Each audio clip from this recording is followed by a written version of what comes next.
Selamat malam teman-teman, perkenalkan nama saya Dava Muhammad Rizky Wadana dari Prodi Akuntansi Universitas Widyatama.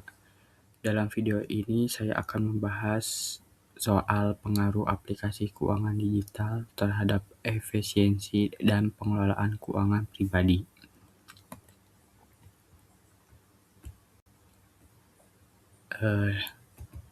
Dalam video ini kita dimulai dari latar belakangnya terlebih dahulu, di mana perkembangan teknologi digital saat ini mendorong perubahan dalam pengelolaan keuangan. Masyarakat mulai beralih dari pencatatan manual ke pencatatan berbasis digital lewat aplikasi keuangan. Aplikasi keuangan digital menawarkan kemudahan, keringkasan, kecepatan, ketepatan. Maka dari itu, banyak yang memanfaatkan fitur-fitur tersebut untuk digunakan dalam pengelolaan keuangan pribadi. Dengan adanya kemudahan dalam memakai aplikasi keuangan digital berbanding terbalik dengan data survei yang berasal dari Otoritas Jasa Keuangan atau OJK. Dalam survei yang dilakukan oleh OJK, dengan Survei Nasional Literasi dan Inklusi Keuangan atau SNLIK OJK tahun 2022 yang mendapatkan data bahwa indeks literasi keuangan masyarakat Indonesia hanya sebesar 49,68%, yang mengindikasikan bahwa walaupun banyak masyarakat yang sudah memakai aplikasi keuangan, namun belum dibarengi dengan pemahaman untuk mengelola keuangannya dengan benar. Data surveinya dapat dilihat dalam PowerPoint kali ini, yang dimana dalam survei tersebut membandingkan hasil dengan survei tahun 2019 yang mengalami peningkatan yang awalnya sebesar 38,03%, lalu melonjak pada tahun 2022 sebesar 49,68%. Lalu dalam poin inklusi juga terdapat peningkatan yang semula 76,19% menjadi 85,10%. Lalu dalam poin gap juga mengalami penurunan yang awalnya 38,16% menjadi 35,42%.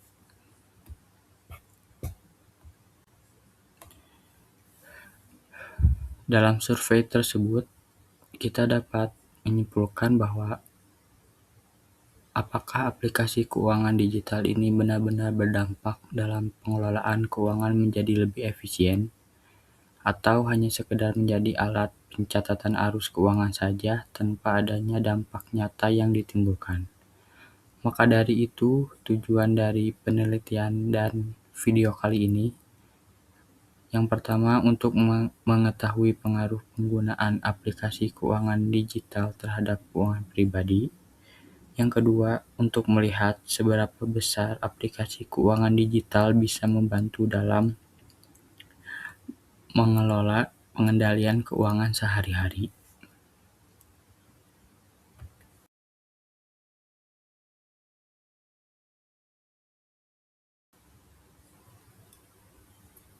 Dalam video kali ini yang berdasarkan penelitian dan karya ilmiah yang dibuat, saya menggunakan metode deskriptif kualitatif dengan pendekatan studi literatur. Jadi metode ini tidak menggunakan kuesioner atau wawancara langsung, namun dengan mengumpulkan data dari jurnal ilmiah, artikel akademik, laporan resmi dari Otoritas Jasa Keuangan atau OJK, data publikasi keuangan yang relevan.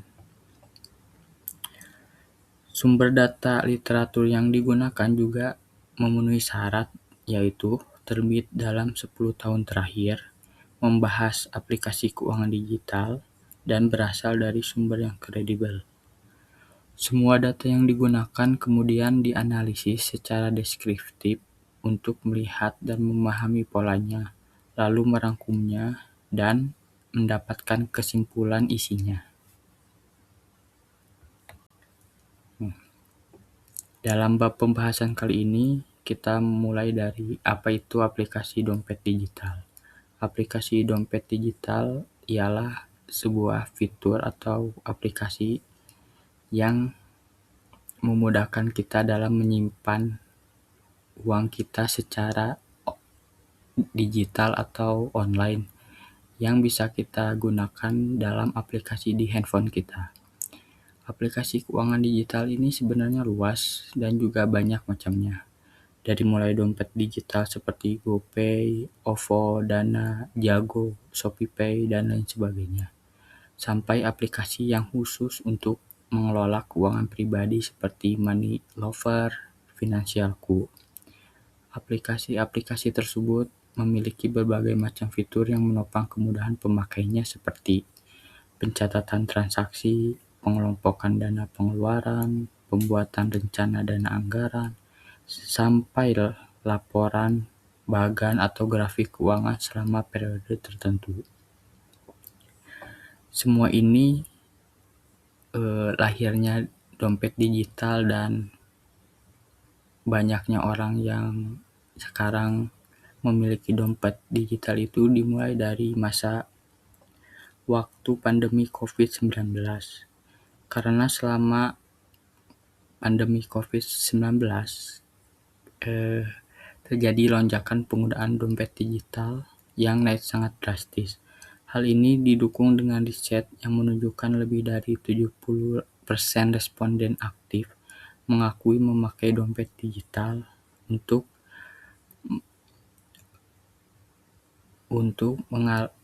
mengelola keuangan mereka. Hal ini dikarenakan kemudahan fitur yang cepat, akurat, dan rapi.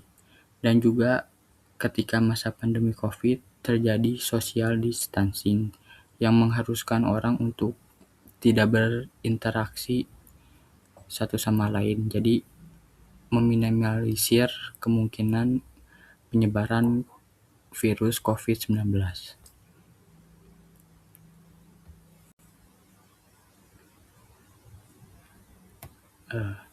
Lalu, efisiensi pengelolaan keuangan pribadi itu apa?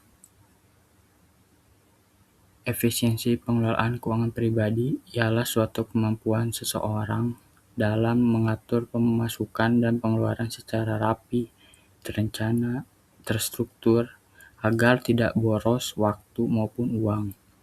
Contohnya, pencatatan keuangan bisa lebih akurat, pengeluaran lebih bisa terkontrol, target menabung bisa tercapai, lalu keuangan bisa lebih transparan karena semua transaksi dapat terlihat. Aplikasi keuangan digital ini menjadi alat bantu yang kuat untuk mencapai efisiensi dalam keuangan. Bisa terlihat dari manfaat fitur yang diberikan. Lalu, bagaimana aplikasi keuangan digital dapat meningkatkan efisiensi? Dari berbagai penelitian yang saya baca dan kaji, saya mendapatkan poin sebagai berikut.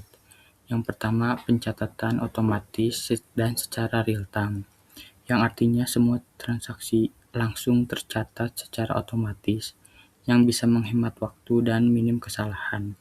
Dan juga berdasarkan real-time, yaitu waktu dan kondisi secara nyata pada saat itu juga. Lalu mengelompokkan pengeluaran. Dapat terlihat dana pengeluaran tertuju pada hal apa saja, seperti misalnya pengeluaran untuk transportasi, biaya makan, biaya listrik, biaya entertainment, dan lain sebagainya. Lalu juga fitur pembatasan anggaran, yaitu fitur yang terdapat dalam aplikasi yang bisa memberi peringatan ketika terjadinya pengeluaran yang akan mencapai batasnya. Hal ini bisa dimanfaatkan dan memberikan dampak positif agar kita tahu batasan pengeluaran kita itu sudah sampai mana. Lalu yang keempat, yaitu laporan keuangan berupa grafik, bagan, dan laporan yang dapat dimengerti oleh masyarakat secara umum. Lalu ini adalah gambaran fitur pencatatan keuangan dalam aplikasi digital. Di sini kita bisa melihat bahwa yang warna hijau itu adalah yang sebelah kiri itu mengindikasikan warna hijau itu sebagai adanya hutang dan piutang. Adanya hutang saja. Dan bisa kita tracking satu persatu, misalnya atas nama Yugi belum membayar dan atas nama Titan masih ada utang sebesar sekian. Lalu di tengah itu transaksi penjualan dan pengeluaran pada periode tertentu. Yang biru juga yang hijau adalah sebagai uang masuk yang sebesar 30.000 dan yang merah adalah pengeluaran sebesar 40.000. Yang berarti di mana kita mengalami minus 10.000 dan itu bisa kita tracking satu persatu.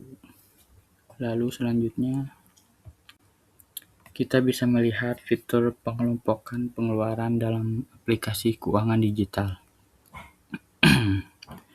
Dalam hal ini kita bisa melihat bahwa kita bisa mengelompokkan dana kita dalam berbagai macam hal. Misalnya dalam contoh ini kita bisa mengelompokkan dalam makanan dan beverage atau makanan kecil, jajan, dan lain sebagainya. Dan juga kita bisa menambahkan kelompok yaitu gaji kita, yang dimana gaji kita sebagai pemasukan. Setelah itu kita bisa melihat pengeluaran kita akan keluar dalam hal apa saja, seperti makanan kita mengeluarkan dana sebesar 1 juta sekian dan transportasi sebesar sekian. Ini dapat memudahkan kita dalam memanage uang karena kita tahu budget untuk setiap kegiatan itu sebesar berapa gitu. Lalu selanjutnya fitur perencanaan anggaran dalam aplikasi keuangan digital. Sama seperti yang tadi juga kurang lebih sama. Kita bisa mengkategorikan beberapa kegiatan kita lalu merencanakan untuk budgetin pengeluarannya. Dan selanjutnya kita bisa memanfaatkan fitur visualisasi laporan keuangan dalam aplikasi keuangan digital. Nah, ini adalah fitur yang sangat mudah dipahami oleh banyak orang. Kita bisa melihat grafik yang dimana grafik itu menunjukkan pengeluaran kita pada setiap hari dan secara keseluruhan pada periode tertentu. Hal ini bisa memberikan kita gambaran bahwa situasi keuangan kita itu seperti apa. Lalu ada juga hambatannya yang kita hadapi dalam aplikasi keuangan digital ini, yaitu faktor literasi keuangan yang dimana setiap orang itu berbeda-beda. Contohnya, walaupun fiturnya sudah memadai, namun ketika pemahaman seseorang belum sepenuhnya paham dalam konteks pengelolaan keuangan, maka hasilnya tidak akan maksimal. Lalu juga hambatan yang kedua yaitu